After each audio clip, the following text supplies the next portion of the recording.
Hola, hola familia de Hay un Nuevo Amanecer. Una vez más, Esteban Barrios, su servidor de Esquina Esperanza, aquí para compartir con ustedes este maravilloso estudio. Un abrazo para ustedes, sus pastores y todos los líderes que comparten allí.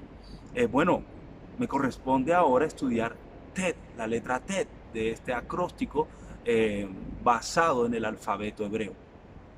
Salmo 119, versículo 65 dice: Señor, has hecho muchas cosas buenas a mi favor, tal como lo prometiste. Qué maravilloso, una vez más. El salmista nos lleva a la promesa, a la seguridad de la promesa que tenemos en el Señor. Tal como lo prometiste, las cosas buenas que has hecho. Y aquí viene que nosotros como creyentes, ¿somos creyentes de qué? ¿Se ha preguntado eso? Yo soy creyente, pero ¿qué es ser creyente? ¿Qué creemos?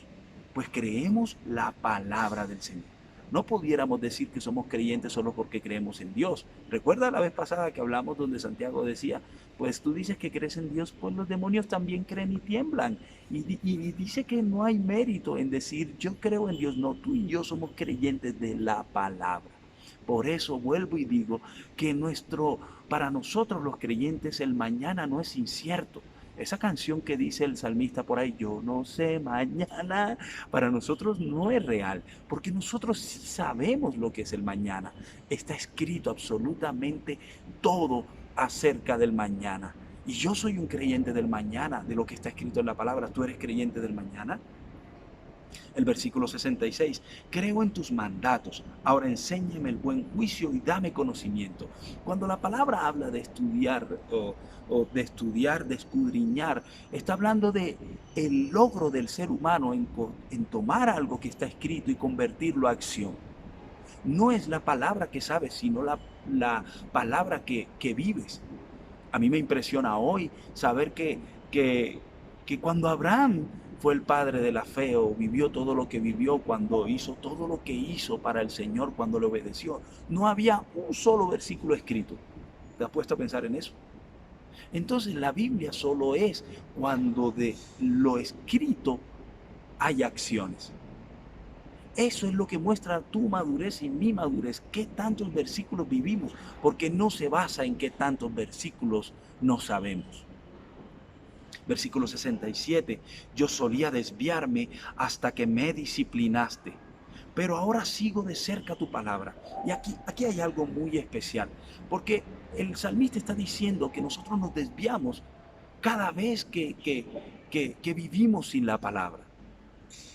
Efesios capítulo 5 habla como Cristo dignificó a su iglesia y dice que la ha purificado, la ha santificado a través de la palabra.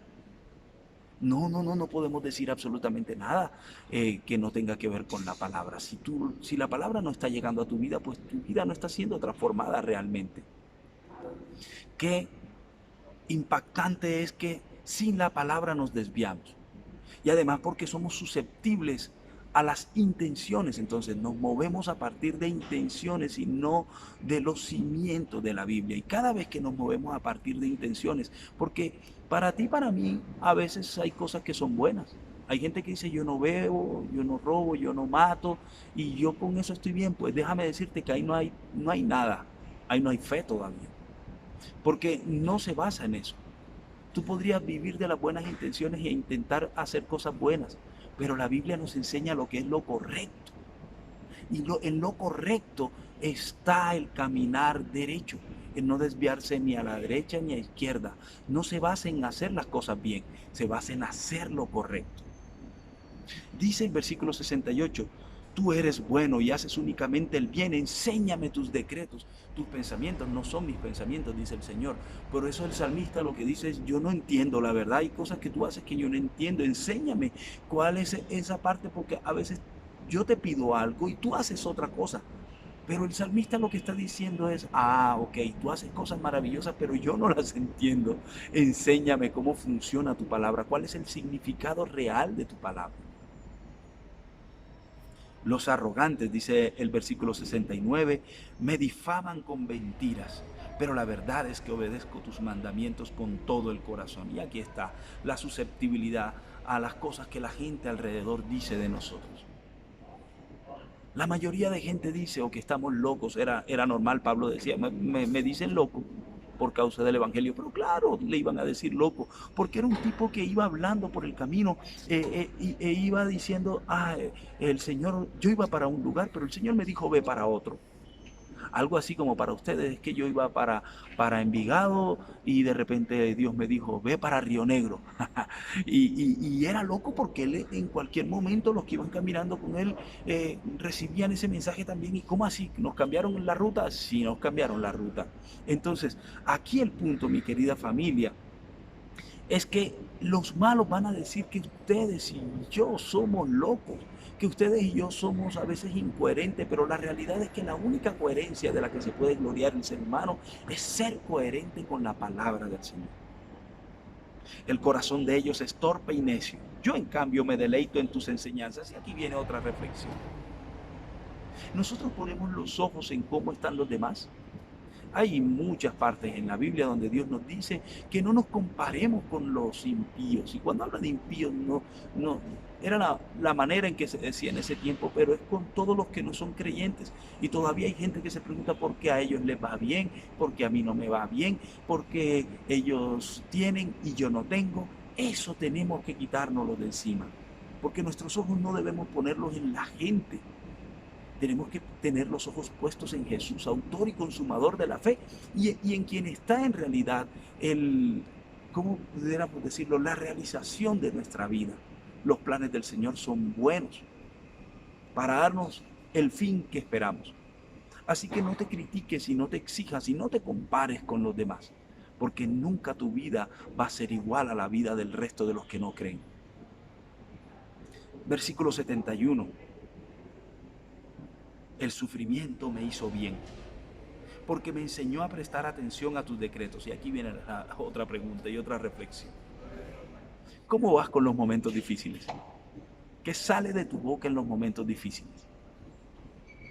Cuéntame cómo reacciona tu corazón a los momentos difíciles. El salmista entendió que toda obra del hombre es probada bajo fuego, tal y como lo dice también Pablo a través de la carta a los Corintios. Vamos a ser probados como el fuego. No somos un pueblo de tierra prometida, somos un pueblo de desierto. Es allí donde se forja nuestra fe, es allí donde se forja nuestro carácter. ¿Dónde más se va a forjar el dominio propio si no es en los momentos adversos? ¿Por qué creen que el Espíritu Santo, dice, el fruto del Espíritu, paz, benignidad, bondad, fe, templanza? Bueno, todo ese fruto no está diseñado para los momentos bonitos nada más, está diseñado para los momentos difíciles. Lucas capítulo 4, el versículo 1 dice que Jesús, lleno del Espíritu Santo, fue llevado al desierto por el mismo Espíritu para ser tentado. Nosotros somos un pueblo de desierto, un pueblo de adversidad, un pueblo de escasez, un pueblo de pobreza. Pero no porque es el lugar donde pertenecemos, sino del lugar de donde salimos, el lugar donde nacimos. Porque es allí donde aprendemos a valorar y a relacionarnos con Dios. No esperes vivir el Evangelio cuando tengas, cuando te sobre. No, ese no es el Evangelio. El Evangelio es cuando duele, cuando escasea, cuando pudiéramos decir cosas en contra de Dios. Mi amigo, es cierto, es totalmente cierto que tú y yo vamos a salir de los lugares difíciles donde nos encontramos. Pero es allí donde se forja lo que somos. Es allí, familia, en el sufrimiento. Ahora, el versículo 72 dice, tus enseñanzas son más valiosas para mí que millones en oro y plata. ¿Será que somos tan maduros para decir eso? ¿Será que somos lo suficientemente maduros para poder decir, sí, necesito más tu palabra que cualquier cantidad de dinero? Es una añadidura el dinero delante de la palabra del Señor, porque todo lo que es el reino de Dios y su justicia, la palabra hace parte del reino de Dios y su justicia. La constitución es los cimientos, son los decretos, llámalo como lo llames, pero la palabra es la columna del reino de los cielos. Es allí donde entenderemos la justicia. Y lo demás vendrá por añadidura, porque no existe un cristiano que sea flojo. Un creyente no puede ser flojo. Un creyente no puede ser una persona que no trabaje, que no produzca, que no labure. Por favor, tenemos que entender que si somos buenos creyentes, el resto vendrá por añadidura. Tú tendrás nuevas ideas y sabrás que tienes que trabajar y producir, porque hay mucha gente que trabaja y no produce, y eso te lo enseña la Biblia, te lo enseña la palabra. Cuando te pones a sacar cuenta que tú pasas, no es que paso ocupado, pero siempre estás en escasez, entonces algo está mal, y eso te lo dice la palabra. Tenemos que amar más la palabra, tiene que ser protagonista de nuestro diario vivir, no de nuestro diario dormir, no solo del domingo. Tenemos que ser creyentes de la Biblia y tenemos que leerla todos los días. Dice Duolingo que con 15 minutos al día muy pronto estarás hablando inglés. Imagínate si cada día tú le das al Señor 15 minutos, es más, quitémonos ese mito que es para darle al Señor, no es para dártelo a ti mismo y a tu familia. Leer la Biblia 15 minutos al día y te vas a dar cuenta que luego te va a gustar 15 minutos más en la tarde y antes de dormir otros 15 minutos, porque es un deleite, familia. Les mando un gran abrazo. Estoy feliz de haber compartido con ustedes y espero que no sea la última vez. Ojo, no me vayan a olvidar. Ahí estoy pendiente de las invitaciones. Chao, hasta pronto.